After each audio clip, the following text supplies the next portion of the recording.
so much. I just had a question here when I sat down today. Is it really? Do the government in Sweden do sell alcohol? Yes, it is. And I'm here to tell you the story. It's so fun, and I'm so blessed and honored to be here today.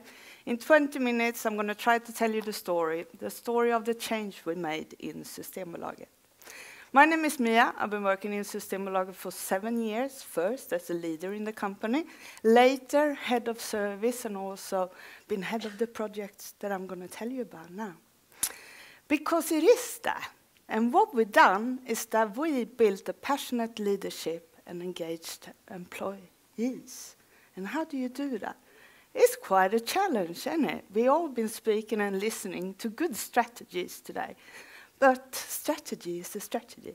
How do you make it happen in the company? That's what we all are here for and we all want, isn't it? And I'm going to try to tell you how we've done it. And we start with the company. Systembolaget. Yeah, if you're here for the first time, please come into our shops and visit us. And we are the only one in Sweden that sell alcohol. And the only thing we do that for is that we exist for only one reason only. And that it's true. There will be fewer alcohol-related problems if alcohol is sold without a profit. And that's for real, and we have proof for it.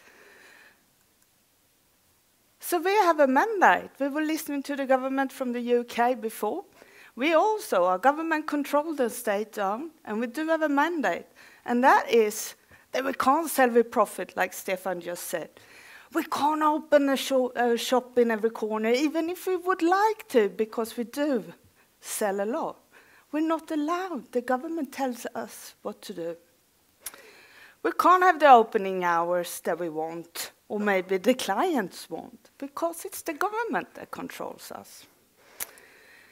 And what we are going to do also is a responsible approach and good customer service. So these are regulations, isn't it?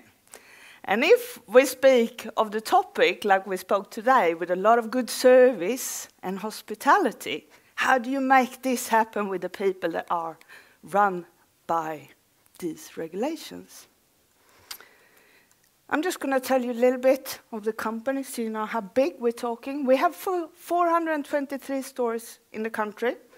We have 125 million customer visits every year because it's the only place they can go to. It's us. They can't go anywhere else. But also do we have 500 agents who help us, because Sweden is a remote country. And if you're up skiing or in the woods, you do want alcohol sometimes, and then we have agents who help us to deliver to clients that are out there. Because we need to give good services, as I told you before. That's what the government says. But in total, we're looking at about 5,000 employees who are going to deliver an outstanding customer service. Our vision, we want a healthy society. We want a society where everyone can enjoy alcohol drinks without harming either themselves or others. That's the big thing about our company. And everyone that works within it, they should feel this in their heart. Because that's why we exist. We want a better Sweden. And if you look today and you look at the statistics, which you can do sometimes when you lie, and you look at Europe and you look at the world, you can see that Sweden are one of the healthiest countries when it comes to damages and alcohol-related damages. So our job is doing the difference. But a lot of things happen. And 2008, there was a big thing in Sweden happen, and it was the pharmacy. And why do I speak about the pharmacy? Pharmacy, yeah, it was state-owned in Sweden. It's us in Cuba. But they were privatized.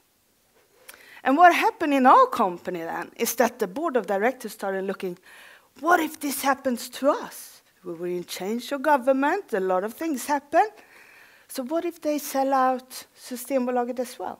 no, we can't make that happen. We need to stay here because we want to have a better society.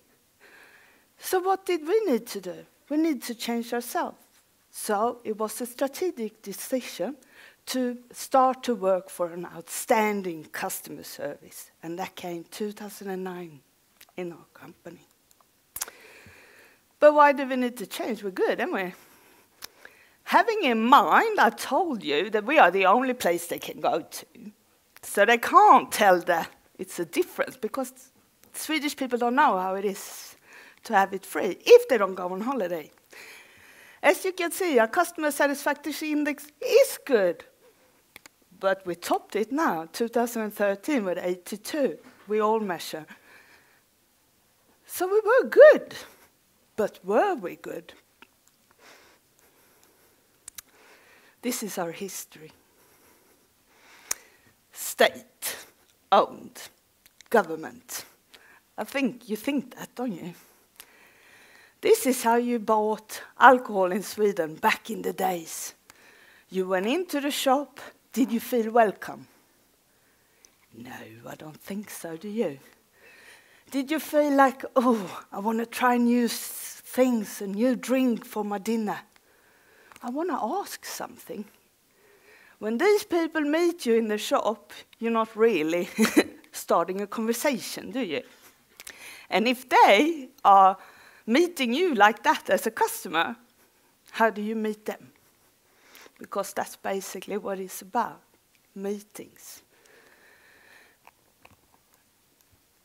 This is what happened. We started rebuilding all our shop because the customer wanted it. So we started building our shops where the customers could walk anywhere they wanted themselves. We were not in control any longer. We didn't have a big desk in front of us and the customer on the other side. Suddenly the customer were close to us. They were everywhere in our shops. How was the meeting then? Because the thing is, the people you saw before was the same people that worked in these shops. So when you looked at the customer satisfaction index, it went up, but it also went to a stop because we rebuilt it. We built our customer satisfaction.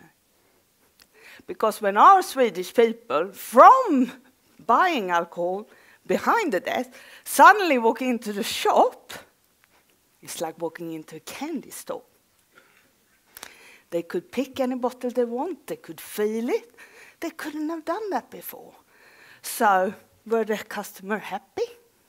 Yes, of course they were. They were in heaven. But after a few years, that was normal. And we stood to a standstill. Our customers within the whole Swedish population, they wanted more. They wanted an outstanding customer service. So that's where we stood. We needed to change. And we needed to work with the people within. So what was new? We thought we were good. We had a customer satisfaction index that was really high. But we didn't want that. We wanted to change. We wanted the customers to tell us how good we were. Our employees, the people you saw in the beginning pictures, they stood behind the desk. They done as they were told. Where did you think the leaders were and the managers? They told all their employees what to do, and the employees followed the instruction. But we didn't want that. We wanted them to act and perform the missions and be there with the customer in that moment. Because all our customer service followed rules. When you say to the leaders in a company that's state-owned, historical, and the pictures you've seen, they are responsible for their part. Only their part of the business. They're proud of it, but they don't think about the Systembolaget, the vision, and why we're here.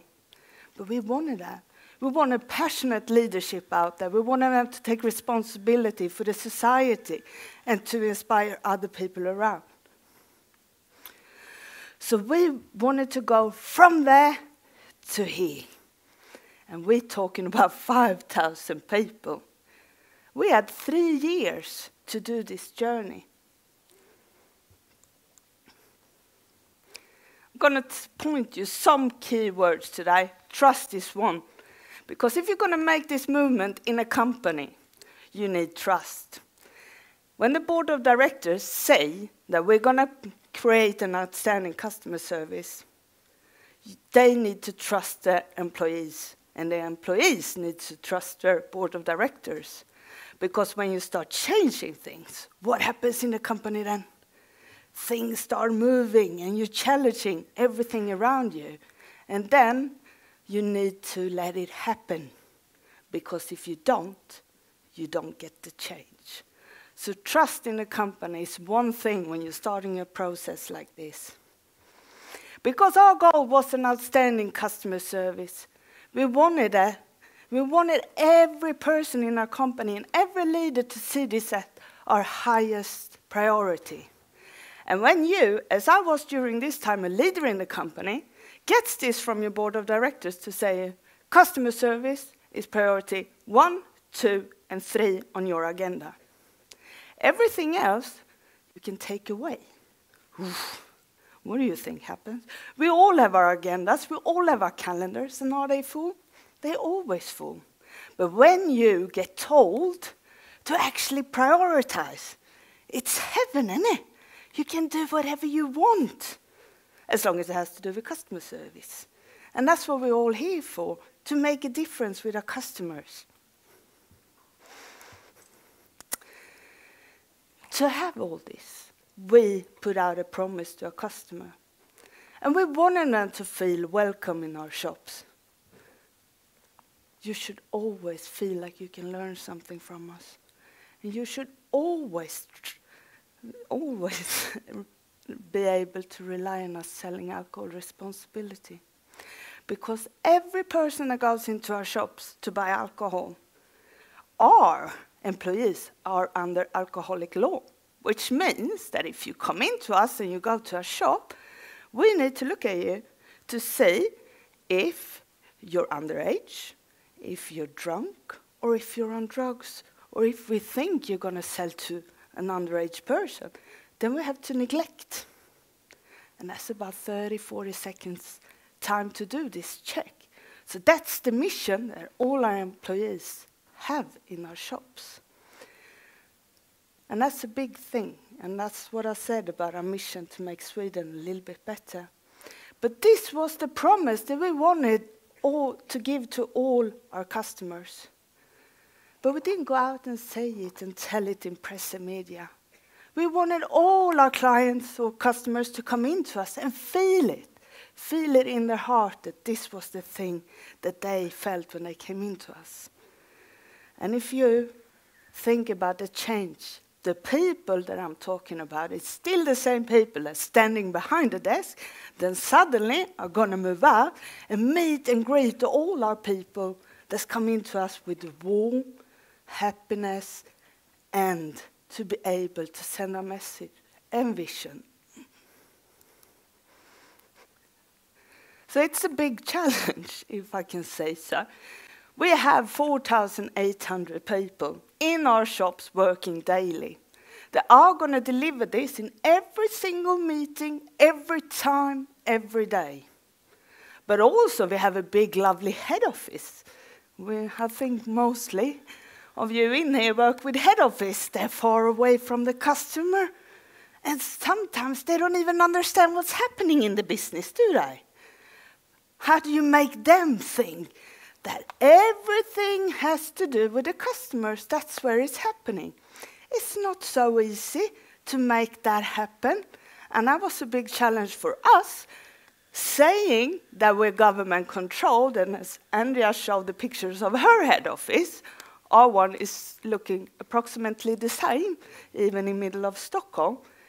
So it is government control minded, if I can say so. But we wanted to develop the best customer service in Sweden. And that was our goal. What was different this time, it was a delivery date. I've been 7 years in Systembolaget. This is the first time, and I say it to you, that we had a delivery that needed to be done. Because otherwise we work 9 to 5 and do our job. But this time from the president, it was really said, 2013, we're going to be best in service in Sweden. We're state-owned. Do we have to move? Yes, we want the Swedish people to love us and to vote for us, because otherwise we ain't going to be here. You don't have a job. And as I was, during this time, area manager in Stockholm, I started moving very fast, because that's what you need to do. Because 2013, we're going to be best in Sweden in service. We chose leadership as a strategy. And how can I say that? Because if the leaders in the company knows why you're doing it and start moving, then you have a movement going in the company. If you don't have the leaders with you, nothing's going to happen, I promise. But as an adult and a leader, I don't move if I don't know why I have to move. If I understand why I have to move, I do move. So we involved all our leaders in the company. First, top 50 managers, then the rest 500 managers into this movement. And it all started with a big inspired management conference.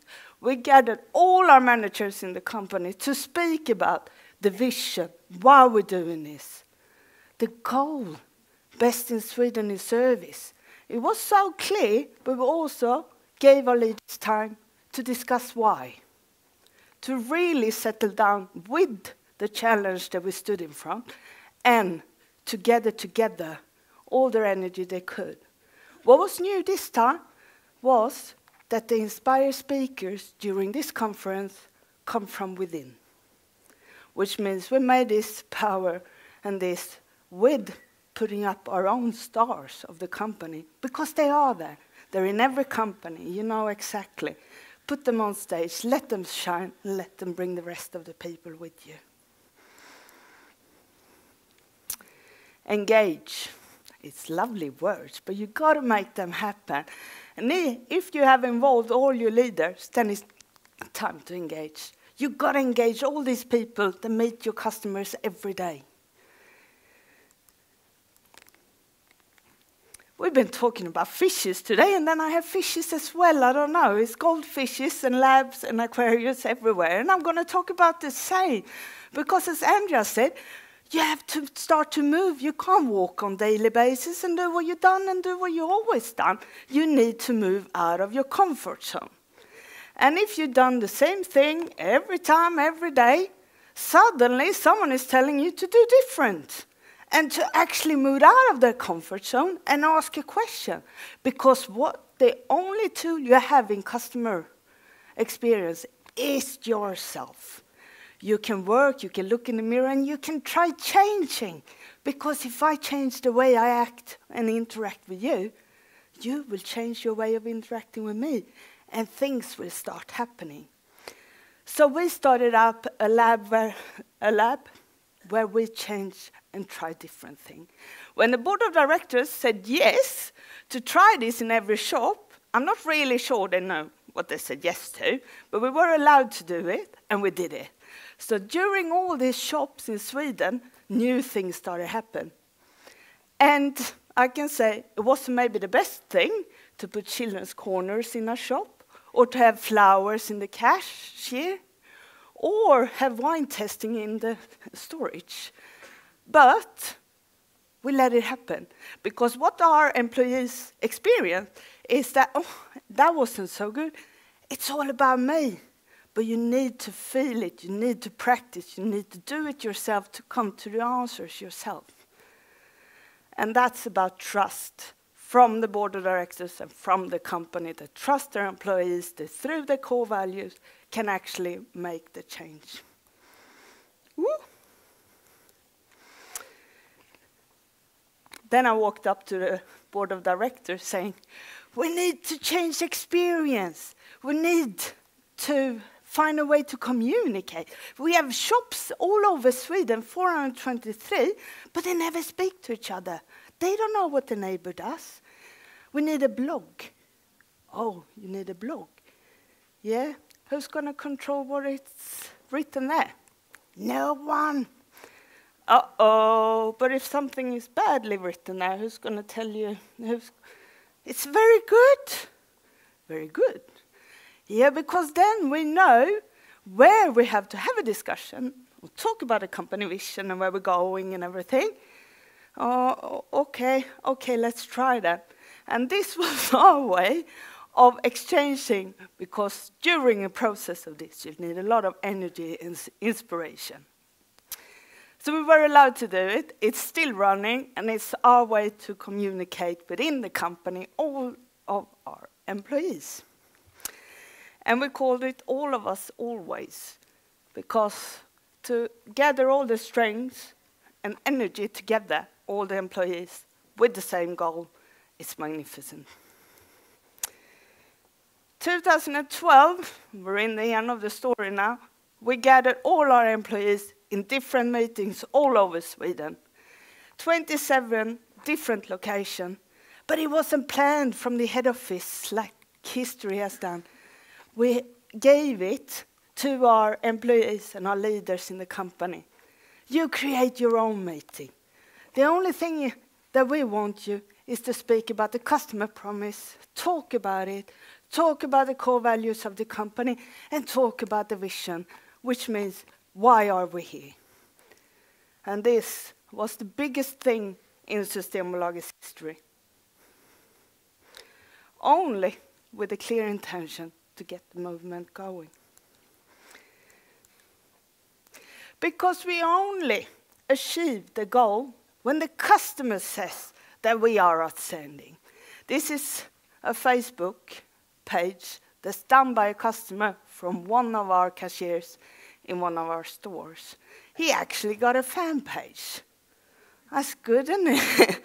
And if you ask Petter, who is his name here, what do you want to, how do you do it? What's your thing? And he will answer, I only want to give a little bit love to Stockholm. That's what he is.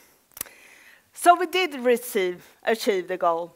We, in 2013, became best in service in Sweden. And when you told that to our company in 2009, no one could believe it. No one ever could believe that we actually could do it. But everything goes if you have a clear goal and the passion in the company. 2013, we also became best in service in Sweden. And we're talking about a state-owned monopoly that sells alcohol. But do we stop? No, we never stop. What do we want to do now? We want to impress. We want people to talk about us, to come in to learn from us. To be invited here today is one of our biggest achievements, to actually be able to tell our story and how we've done it. For our goal is to make Sweden a little bit better tomorrow than it is today. We hope with our vision and our goal to actually come close to our customers, to tell the story and to help, to learn how food and drinks match together, and to be able to teach them about alcohol and what it does to us, we can actually do make a change. And one last thing I want to say is that when your employees really understand the higher purpose of why they're at work, not only working 9 to 5, coming into the job, actually understands in their heart and their stomach, I'm here for this cause, for this goal, then they have real movement going in your company. And I call it magical moments. And it all begins with one decision. It's time to become the better you. Thank you so much for me.